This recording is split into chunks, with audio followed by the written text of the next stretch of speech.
BSc part के सभी students, कल की बात को आगे बढ़ाते हुए आज उसके हल और आइगन वैल्यूज़ को प्राप्त करने जा रहे हैं। कल आपने देखा था कि तरंग फलन के जो मान आए थे, साई फर्स्ट बराबर ये आया था, साई सेकंड बराबर ये और साई थर्ड बराबर ये। और इसके बाद आपसे अपनी बात हुई थी कि ये सातत्य समीकरण है, x बराबर माइनस ए वाली बाउंड्री पर ये हैं, x बराबर प्लस ए वाली बाउंड्री पर ये हैं। अब इनको लगाने जा रहे हैं। आज के इस वीडियो सत्र में यहाँ से आगे की बात को ले रहे हैं। तो आप देख पाओगे जैसे साई फर्स्ट बराबर साई सेकेंड, साई फर्स्ट बराबर साई सेकेंड, ये आप साई फर्स्ट बराबर साई सेकेंड और x का मान क्या रखना है, माइनस ए, यहाँ माइनस ए, यहाँ माइनस ए और यहाँ माइनस ए। तो आप देखोगे कि साई फर्स्ट यानी ये ए की पावर माइनस अल्फ़ा ए बराबर माइनस सी, जहाँ माइनस ए रख दिया और यहाँ पर माइनस ए यहाँ रखोगे तो कॉस में कोई चिन्ह चेंज होगा नहीं, और जहाँ रखोगे तो चिन्ह क्या हो गया, ये माइनस। अब इस पर आ जाओ डी साई फर्स्ट, इस वाले पर, यानी आपको इसका अवगुण करेंगे तो अल्फ़ा बाहर आ जाएगा, इसका अवगुण करेंगे तो इसका अवगुण करेंगे तो बीटा बाहर आ जाएगा, इसका करेंगे तो माइनस, कॉस का माइनस हो जाएगा और बीटा बाहर आ जाएगा। क्लियर। अब साथ में आपको x बराबर माइनस ए और रखना है, तो माइनस ए रखोगे तो अल्फ़ा इधर आ गया, ये डी साई फर्स्ट, यानी डी साई फर्स्ट, इसका अल्फ़ा इधर आ गया और x की जगह क्या रख दिया, minus a, plus beta c cos beta a plus beta d sine beta a. यानी आपने अवकलन भी किया है तो बीटा ये बाहर आ गया, ये बाहर आ गया और कॉस हो गया ये, तो साइन हो गया। तो इस तरीके से आपने क्या किया कि जल्दी से इसको आपने इसमें x का मान क्या रख दिया, माइनस ए के बराबर। क्लियर। अब x बराबर ए वाली, यही x बराबर ए पर प्लस ए पर देखेंगे, साई सेकंड बराबर साई थर्ड, साई सेकंड बराबर साई थर्ड।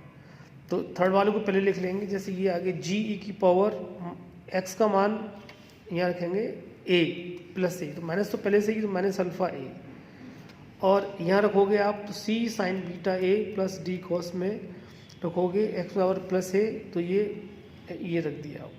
अब ये वाली शर्त लगाओगे आप, ये वाली, तो इसका गुण करोगे तो माइनस अल्फ़ा बाहर आ जाएगा। क्लियर। और x की जगह क्या आ जाएगा, माइनस प्लस ए, तो माइनस अल्फ़ा बाहर आ गया, g की पावर माइनस अल्फ़ा ए, फिर साइन का करोगे तो कॉस आएगा और अब प्लस ए रखोगे तो इसका कॉस आ गया, प्लस ए आ गया, और इसका करोगे तो माइनस साइन आएगा, माइनस साइन के साथ में आप ए रख दोगे, प्लस सी तो माइनस ही यहीं रहा। ऊपर वाले में क्या हुआ था कि इस वाले में माइनस होगा पहले तो कॉस का, इस कॉस का माइनस होगा, माइनस ए रखेंगे तो प्लस बन गया था। ये तो समीकरण 4, 5, 6, 7 इस तरीके से, यानी इन दोनों समीकरणों का 1, 2, 3, 4 का यूज़ करते हुए आपको 1, 2, 3, 4 यानी समीकरण 4, 5, 6 और 7 आपने प्राप्त कर लिए। ये समीकरण जो आपके सामने रखे हुए हैं, ये समीकरण 1, 2, 3, 4, 5, 6, 7, अब इनका यूज़ करने जा रहे हैं।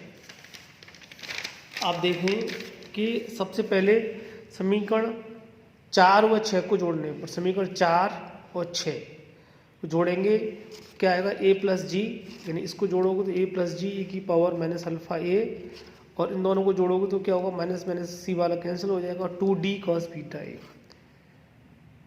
क्लियर। अब 5 व 7 को जोड़ने पर, 5 व 7 को जोड़ोगे तो अल्फ़ा ए, अल्फ़ा यहाँ पर है, जोड़ोगे तो माइनस का चिन्ह आएगा ही। इसमें से देखोगे तो क्या होगा, साइन वाला पद कैंसिल हो जाएगा, तो क्या बचेगा, ये twice beta c cos beta a. ठीक है। यानी 4 और 6 को जोड़ा और 5 व 7 को जोड़ा।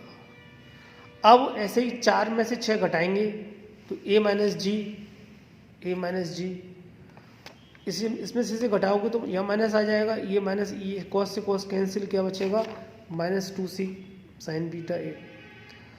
ऐसे ही समीकरण 5 में से 7 घटाने पर, 5 में से 7 घटाएंगे तो ये अल्फ़ा ए प्लस हो जाएगा, ये क्या हो गया अल्फा ए प्लस जी ई की पावर माइनस अल्फा ए।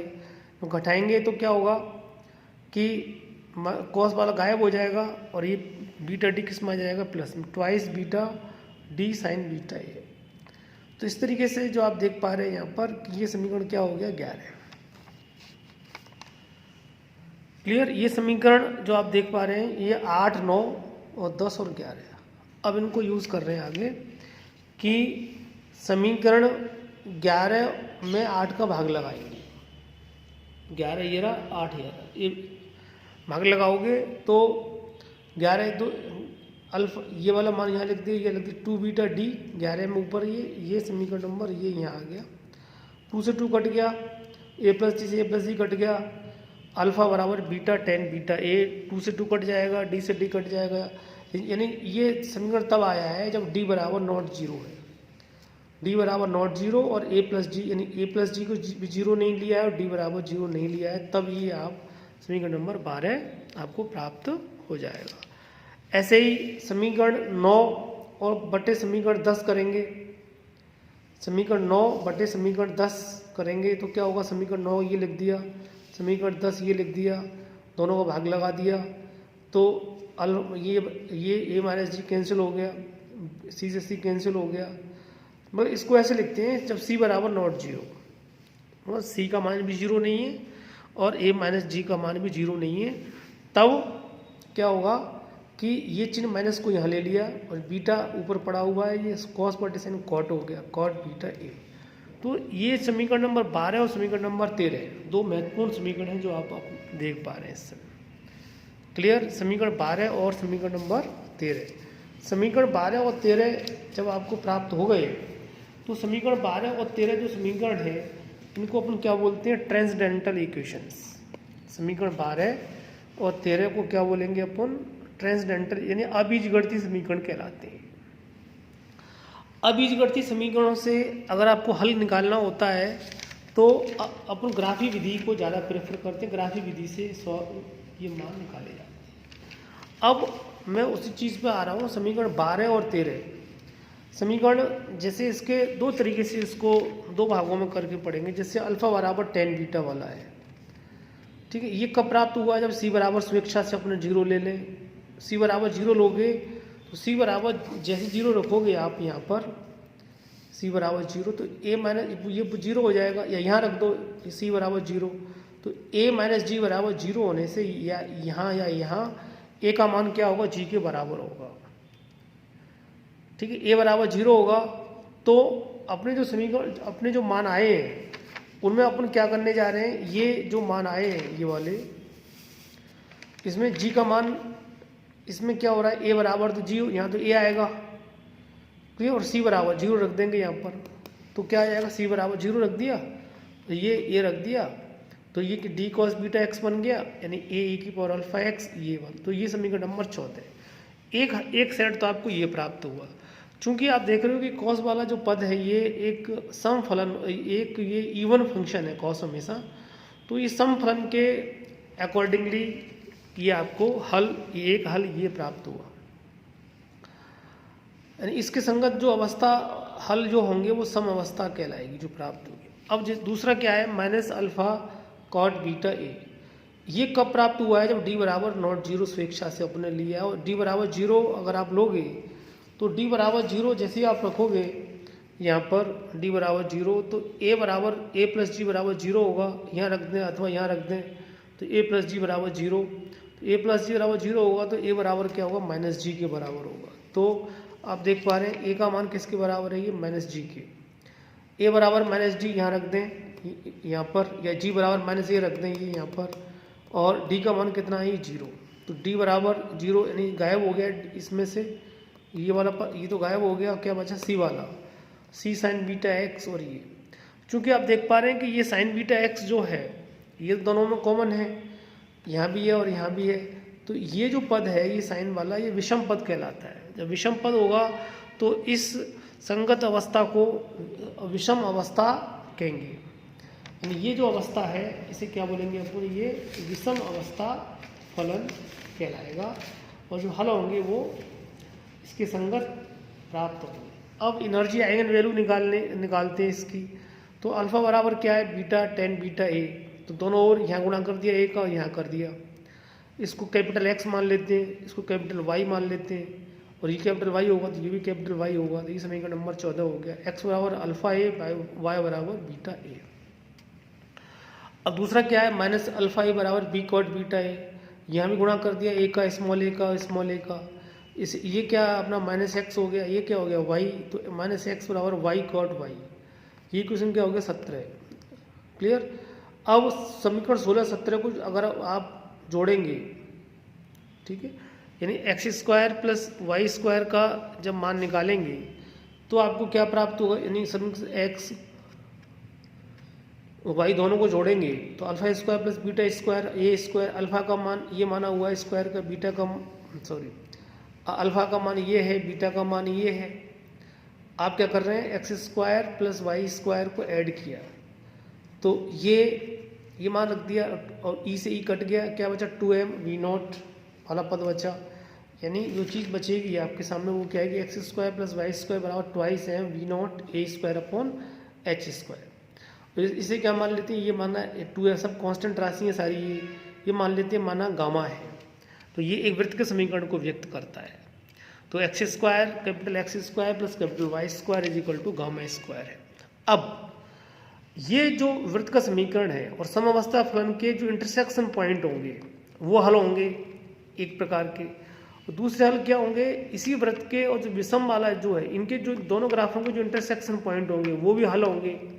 ये विषम अवस्था के लिए होंगे और ये किसके लिए होंगे, समावस्था के लिए हल कहलाएंगे। ये गामा के मान, अब चूंकि अल्फा बराबर क्या है ये, ई बराबर क्या हो गया, ये एक्स बराबर अल्फा ए है तो अल्फा का मान क्या हो, एक्स बटे ए हो गया। तो एक्स की एक्स की जो वैल्यू आएंगी डिफरेंट हल आएंगे, उससे ई का मान ज्ञात कर सकते हैं। जैसे गामा बराबर 5 के लिए ये सारी वैल्यू निकाली हुई है, कैलकुलेटेड ध्यान रखना।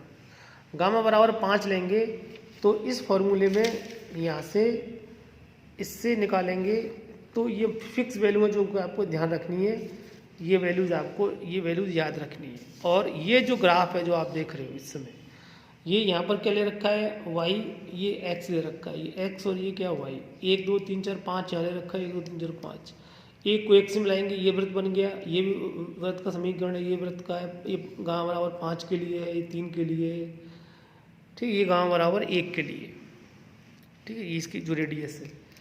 अब x बराबर y tan y के जो वक्र होंगे, क्योंकि अपने को वैल्यू नहीं पता है कुछ भी, तो ये वक्र इसके ऐसे प्राप्त होंगे यहाँ पर, और y के मान रखते जाएंगे तो x के जो मान प्राप्त होंगे इससे वो ये मान प्राप्त होगा, ये होगा।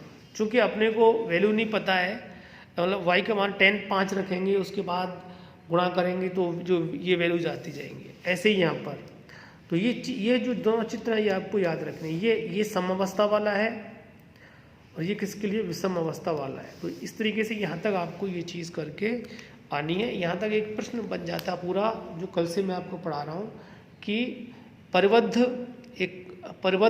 कण है जो किस में रखा हुआ है, एक अनंत गहराई के विभव में स्थित है। तो आप इसको ध्यान रखें। Thank you very much.